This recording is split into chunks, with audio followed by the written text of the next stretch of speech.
Salut à tous, on se retrouve après cette qualification historique pour la finale de Ligue des Champions du Paris Saint-Germain qui a battu le RB Leipzig 3-0.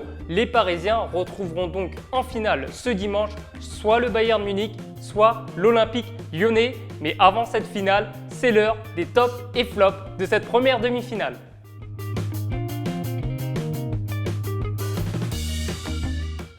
Dans les tops côté parisien, l'homme du match, c'est Ángel Di María. L'Argentin a réalisé 2 passes décisives en plus d'avoir marqué un but sur une déviation géniale de Neymar qui fait également partie des tops malgré encore une fois des problèmes dans la finition. C'est incroyable. Neymar, qu'est-ce qui se passe en ce moment?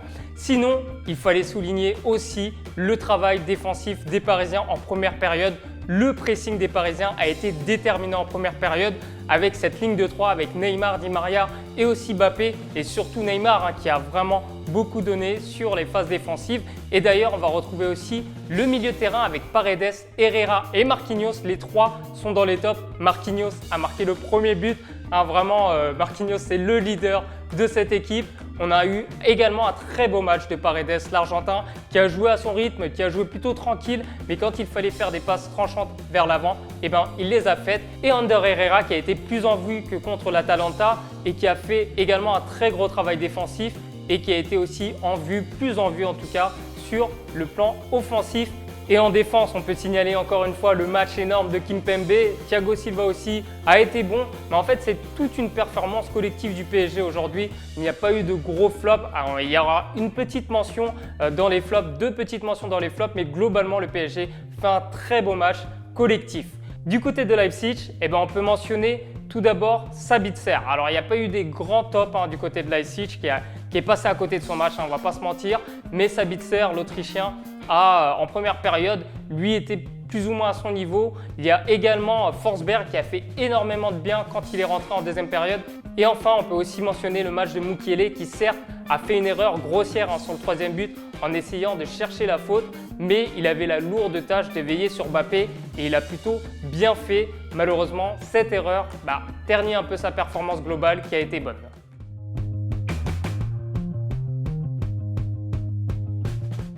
Du côté des flops, on va commencer par Dani Olmo, le génie espagnol qui n'a pas su aujourd'hui faire la différence. Il a été sorti à la mi-temps comme Nkunku, l'ancien parisien qui lui aussi a été décevant aujourd'hui. On peut aussi mentionner le match vraiment horrible de Laimer. Aujourd'hui, il n'a pas du tout été à son niveau. Konrad Laimer, l'Autrichien. Il y a aussi le gardien Goulachi qui certes a fait des arrêts déterminants, mais qui a fait une très grosse erreur sur le 2e but avec cette relance complètement ratée. Et d'ailleurs, il n'a pas été bon dans son jeu au pied et ça a été déterminant dans cette première période. Et c'est pour ça que le PSG a autant dominé Leipzig en première période.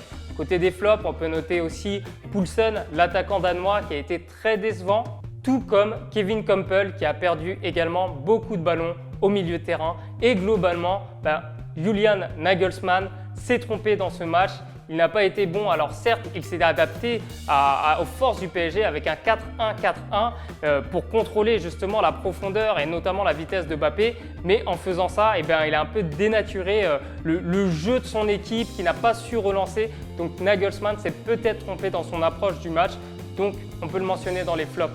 Et côté parisien, c'est des petites mentions parce que globalement toute l'équipe a été bonne. Donc il y a Kylian Mbappé qui n'a pas fait un grand match malheureusement pour lui, même si sa simple présence a fait que Leipzig n'a pas joué comme d'habitude et il n'a pas été en réussite non plus à la finition. Et on peut mentionner aussi Thilo Kehrer qui défensivement a fait le travail, il n'y a aucun souci. C'est juste qu'avec le ballon, il y a encore des imperfections techniques et ça en finale, ça ne passera pas. Voilà, c'est la fin des tops et des flops de ce match PSG-Leipzig. Dites en commentaire quels sont vos tops et vos flops. Et sinon, on se retrouve dès demain pour l'autre demi-finale entre le Bayern et l'Olympique Lyonnais. Ce serait cool qu'on ait 2 équipes françaises en finale de Ligue des Champions. Allez, je vous retrouve demain. Ciao!